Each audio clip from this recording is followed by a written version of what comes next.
ABC 10 News at 11 starts now. We will not forgive. We will not forget.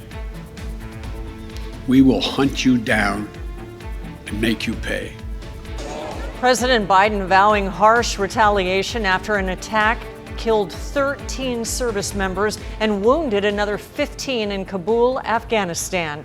The blast comes as the U.S. is scrambling to evacuate the country by the August 31st deadline. Good evening. Thank you for joining us. I'm Kimberly Hunt. And I'm Lindsay Pena. Steve Atkinson has the night off. The president took responsibility for everything that has happened lately in that region and says he still stands by his decision to pull out. As ABC's Elizabeth Schulze reports, the president delivered a stark message to those who carried out the attacks while also vowing to complete the evacuation of Afghanistan. After at least 13 U.S. service members were killed in 2 explosions outside the Kabul airport, President Biden addressing the nation. The lives we lost today were lives given in the service of liberty, the service of security, in the service of others, in the service of America. And the president with this warning to ISIS-K, which is claiming responsibility for the attack. To those who carried out this attack, as well as anyone who wishes America harm, know this: we will not forgive.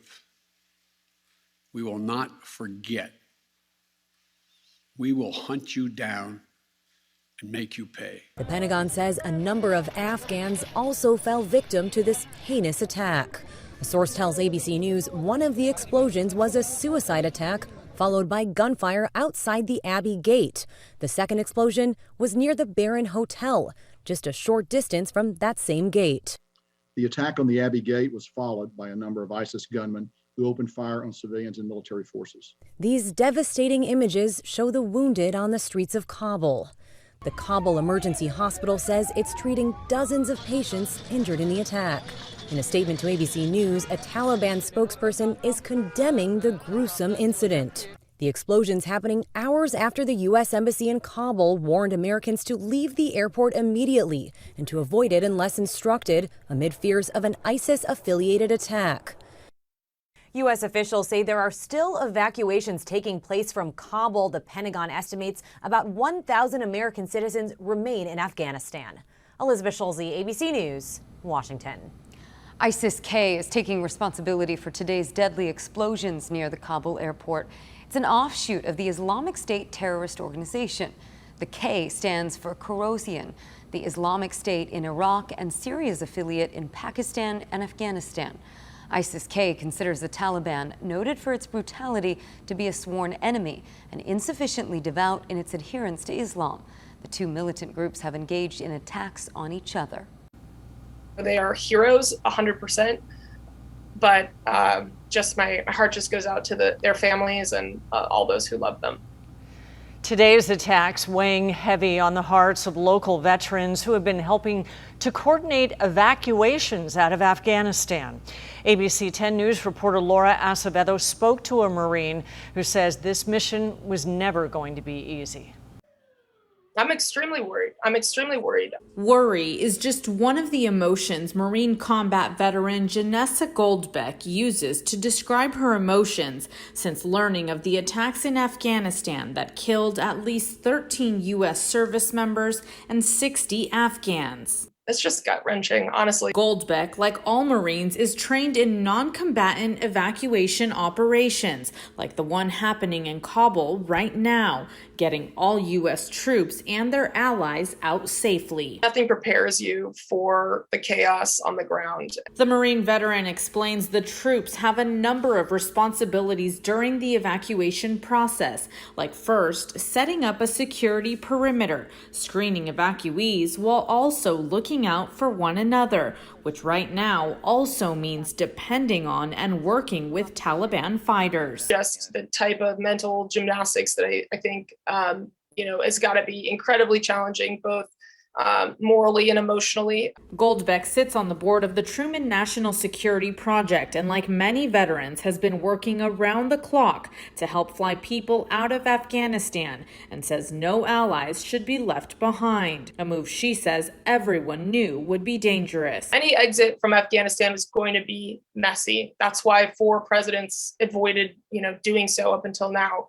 And to claim otherwise is, I think, naive. The deadline to get out of Afghanistan is August 31st, and once everything is over, Goldbeck says it'll be important to collectively analyze how this happened the way it did. But we really take a look at how we planned, how we failed, and how we will make sure that this never happens again so that we don't lose lives unnecessarily. Laura Acevedo, ABC 10 News.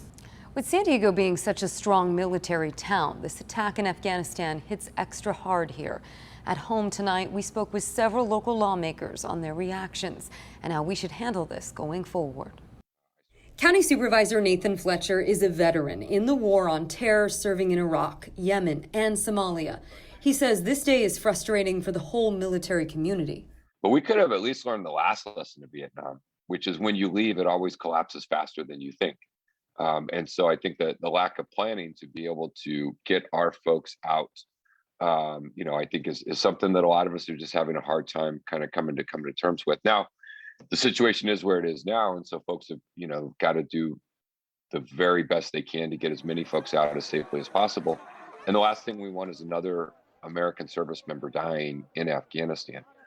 But I think we should continue to do everything possible to get every single person we made a commitment to out of that country. Congresswoman Sarah Jacobs has been very critical of the Biden administration's handling of the evacuation.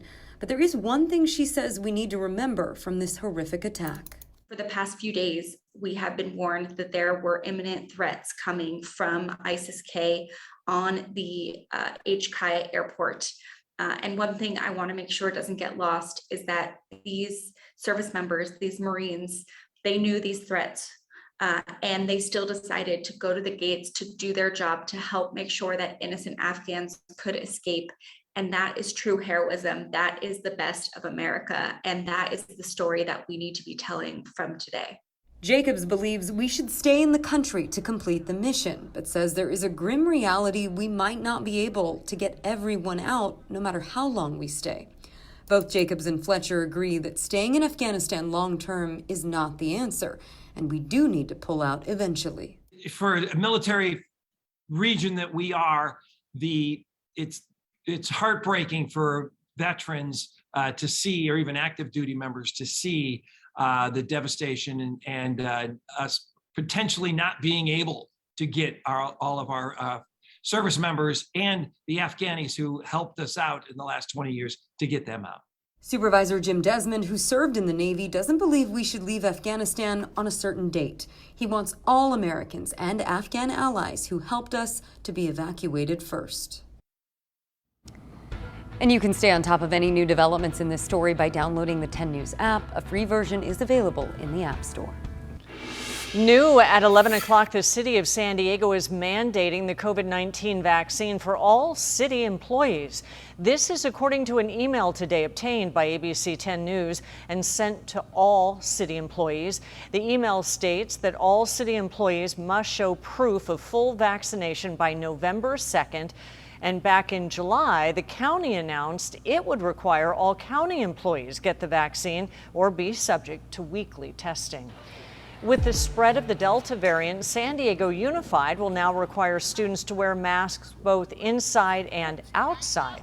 ABC 10 News reporter John Horn explains the district is going above and beyond what the state requires on campus.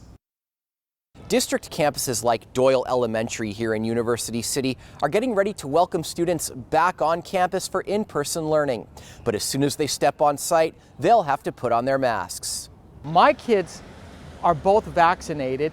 Mark Powell says his daughters got the shot as soon as their age group became eligible.